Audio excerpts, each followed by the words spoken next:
Pedido contra a quebra de sigilo da família de Toffoli não passou por sorteio e foi feito em caso arquivado. Aí você tá assim, mas como assim, né? O que é que tá acontecendo? Eu só coloquei essa nota do Valor Econômico por uma simples razão, porque é um jornal aí que faz parte do Grupo Globo. Para até a turma da Globo tá reportando isso, né? É porque a situação tá cada vez mais chata. Tem até matéria da Malu Gaspar sobre isso. Mas vamos olhar lá o que o Estadão publicou. Olha os termos. Jeitinho processual. O jeitinho leva ação sobre quebra de sigilos de empresa de Toffoli a gabinete de Gilmar. Jeitinho. A defesa contratada pela Maridit, empresa de Toffoli, lançou mão de uma manobra processual para garantir que o recurso à decisão tomada pela CPI do crime organizado caísse no gabinete do Gilmar. A vantagem é ter um dos aliados de Toffoli no Supremo decidindo se mantém ou não as quebras de sigilos referentes à empresa. A defesa fez o pedido em um mandado de segurança ajuizado pela Brasil Paralelo em agosto de 2021. Estava arquivado. Era uma contestação à ordem da CPI do Circo para quebrar sigilos ligados ao site. Segundo o andamento processual do Supremo, esse caso foi arquivado em março de 2023. O pedido da Maridit, feito nesta sexta, ressuscitou o processo. Se os advogados entrassem com a nova ação, ele provavelmente seria sorteado livremente entre os 9 ministros do tribunal. Porque o Faquinha, presidente, não pode receber. E aí, né, o plano deu resultado. Na sexta, o Pedro Gilmar anulou a determinação da CPI no julgamento do pedido da Maridit. Ele é brabo. Ele não explicou a relação dos casos. Ainda falou de abuso. Falou de abuso. Malu Gaspar foi... A turma dela, na verdade, né? Foi com mais sede ao pote. Em vez de falar de... Como é o termo? Jeitinho processual. Gilmar levou menos de 14 horas para ressuscitar a ação e blindar a família de Toffoli, né? Você vê que os termos aqui já são mais agressivos, antidemocráticos. Ao anular a determinação da CPI do crime organizado de quebrar os sigilos bancário, fiscal e telemático da empresa do Toffoli, o Pedro Gilmar Mendes não apenas ressuscitou uma ação que ele mesmo havia mandado arquivar há 3 anos, mas também decidiu a jato, menos de 14 horas após a Maridit acionar o Supremo. O cronograma do caso chama atenção. O período de blindagem da Maridit foi apresentado formalmente ao Supremo às meia-noite e 58 da sexta, dentro de uma ação da qual a empresa não faz parte, mas que já estava sob a relatoria de Gilmar. A decisão dele, que atendeu aos interesses do clã Toffoli, foi divulgada às 2h41 da tarde, ou seja, em um intervalo inferior a 14 horas, a ação foi desengavetada, a pedido da Maridit, acolhida pelo ministro. Na prática, a Maridit se intrometeu numa ação movida pela Brasil Paralelo em 2021, buscando um atalho jurídico para ser prontamente atendida por Gilmar, aliado de Toffoli, sem protocolar um novo processo que fosse distribuído livremente entre os integrantes da corte, e afastando assim o risco do caso parar nas mãos de um magistrado menos inclinado a acolher os seus pleitos. Mas que coisa, né? Aí tu tem que lidar com notícias como essa. A CPI vai recorrer da decisão do Gilmar. Vai recorrer pra quem? Pra quem? Vai recorrer pra quem, Alessandro Vieira? Me diz aí, vai recorrer pra quem? Pro Supremo? É? Eu acho que numa situação como essa... que eu acho que não tem o que fazer nesse caso. Eu acho que era muito mais vantajoso começar uma campanha aberta contra a decisão e colocando o dedo na cara da imprensa. É muito fácil pro bolsonarista entender isso, mas grande parte do Brasil ainda não compreende como foi a imprensa brasileira que deu retaguarda para as ações do judiciário. O judiciário não chegou onde chegou à toa. A gente tá aqui há 7 anos, agora tá todo mundo criticando, por exemplo, em queda das fake news, a gente vai falar sobre isso hoje, mas toda a imprensa justificou o absurdo durante 7 anos. Foram 7 anos de justificativa, após passada de pano. Então, assim, a gente não chegou aqui à toa. Aí, vai recorrer pra quem? Essas aqui são as mesmas pessoas que lá atrás, quando tinha uma decisão absurda contra Bolsonaro, falavam, não é só recorrer. Quando tinha uma decisão absurda contra algum blogueiro de direita, porque nunca é jornalista, né? A turma da direita é blogueira.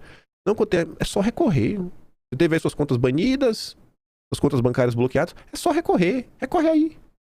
Recorre aí, cara. Aí tiveram manifestações, né? Do que passou na minha timeline, porque não passou nenhum vídeo do Reinaldo Azevedo, né? Então só passou da nossa lindíssima Daniela Lima. Foi uma das poucas pessoas democráticas que apareceram na minha timeline. O resto foi tudo golpista. Uma grande democrata, né? Daniela Lima saiu como ninguém em defesa do Supremo, contrastando com sua ex-colega de Globo News, Malu Gaspar, né? Aí o Vinícius fala assim, ó, incompreensível Blogueira fala em ataque inédito do Congresso contra Toffoli devido à convocação dos seus irmãos na CPI e à quebra de sigilo da empresa ligada a eles. Portanto, investigar alguém por suspeita de corrupção e ataque? Ou depende de quem é o alvo? Eu acho que você, Vinícius, tá querendo ser perseguido também, cara. Você tá muito antidemocrático. A Daniela Lima sempre tá certa, porque ela tá do lado da democracia. Escutem essa pérola da nossa loura oxigenada. O Supremo vem buscando utilizar os instrumentos que tem, os instrumentos dos quais dispõe para poder dar alguma blindagem aos seus integrantes. Porque quebrar o sigilo da Maridic, de certa forma, seria também quebrar o sigilo do próprio ministro Dias Toffoli, que já reconheceu, era dono de uma parte dessa empresa, que ele disse ter em sociedade, tinha, né, em sociedade com 2 de seus irmãos, e que vendeu essa empresa para um fundo que está ligado à REAG, que está ligado ao Master. Então, de certa forma, o que o ministro Gilmar Mendes fez foi puxar um pouco o freio de mão do Congresso, que fez um ataque inédito ao ministro Dias Toffoli. Sem precedentes, a convocação de 2 irmãos de um ministro do Supremo Tribunal Federal e a quebra de sigilo de uma empresa vinculada ao integrante do Supremo Tribunal Federal. Lembrando que, né, como mostrou a reportagem do UOL, dos 10 ministros da corte, 8 têm empresas, né, vinculadas a seus nomes, né? Então, um precedente que poderia abarcar ali a grande maioria do STF. Então, agiu pelo espírito de corpo o ministro Gilmar Mendes nessa decisão, blindando, impedindo a quebra de sigilo da empresa de Dias Toffoli.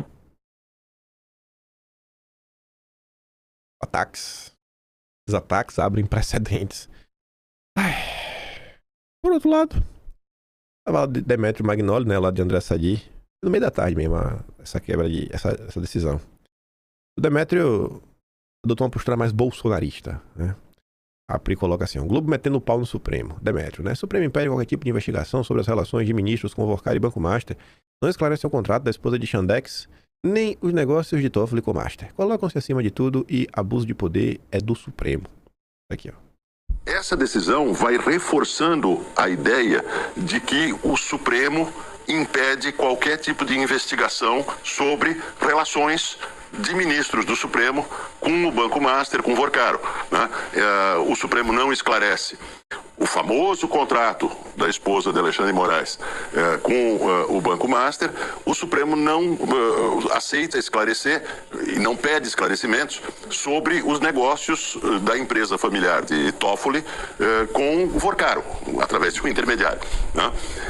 E isso vai gerando a impressão, diante da opinião pública, de que o Supremo se coloca acima de qualquer tipo de questionamento e de investigação, que o abuso de poder é do Supremo, que ele abusa do seu poder de tomar decisões para impedir a transparência sobre as relações de ministro Supremo com o Vorcaro e com o Banco Master. Juridicamente é muito ruim, politicamente é péssimo para o Supremo e não só para o Supremo, isso tem outras consequências. Falou óbvio, né? Aí veio o Caio Junqueira, esse aqui já foi mais assertivo. Para Supremo, a blindagem vale mais do que a reputação. Os caras... que reputação, bicho? Que reputação? Quem que respeita alguma instituição nesse país? Não tô falando só do Supremo, não. O brasileiro já cansou. O brasileiro já não respeita mais nada. O brasileiro acho que não respeita literalmente mais nada. Tá cansado. Cansado de tudo. Mas escuta aqui, ó. O decano do Supremo Tribunal Federal, Gilmar Mendes, barrou hoje a quebra de sigilo de uma empresa que pertence ao ministro Dias Toffoli e aos irmãos dele, e que recebeu dinheiro de um fundo ligado ao Banco Master. A decisão concentra boa parte de todos os problemas que levaram a corte à mais grave crise de imagem de sua história. É uma decisão monocrática, é uma decisão dada por um ministro que, segundo juristas, não tem competência para decidir sobre este caso. E é uma decisão que é feita dentro de um processo antigo que já se encaminhava para o arquivo. É o que no jargão se chama de chicana jurídica, cujo efeito é afundar ainda mais a corte na maior crise de credibilidade de sua história. Mas isso não importa, porque para o Supremo, a blindagem parece valer mais do que a reputação. Você, por alguma razão, acha que é depois dessa decisão que a reputação do Supremo ficou deteriorada? Para você, que acompanha a política, aí desde o início do governo Bolsonaro, ou antes, para você, o Supremo piorou nos últimos 2 meses? Ou para você tá a mesma coisa nos últimos 7 anos? Eu fico de cara, sabe, com essa não, tá na maior crise. Pelo amor de Deus, velho. Pelo amor de Deus, sabe? Chato. Aí vem outra. Não há dúvida O grande entrave à normalidade democrática é o Supremo. Ué, virou bolsonarista? Temos o Supremo que rasga a Constituição, faz tábua rasa das regras processuais para proteger seus membros e persegue cidadãos por suas opiniões. O Supremo é golpista? Pronto, virou bolsonarista. Aí o Flávio Gordão diz, né? Aos poucos, a realidade vai se impondo até mesmo aos anti-bolsonaristas mais veementes.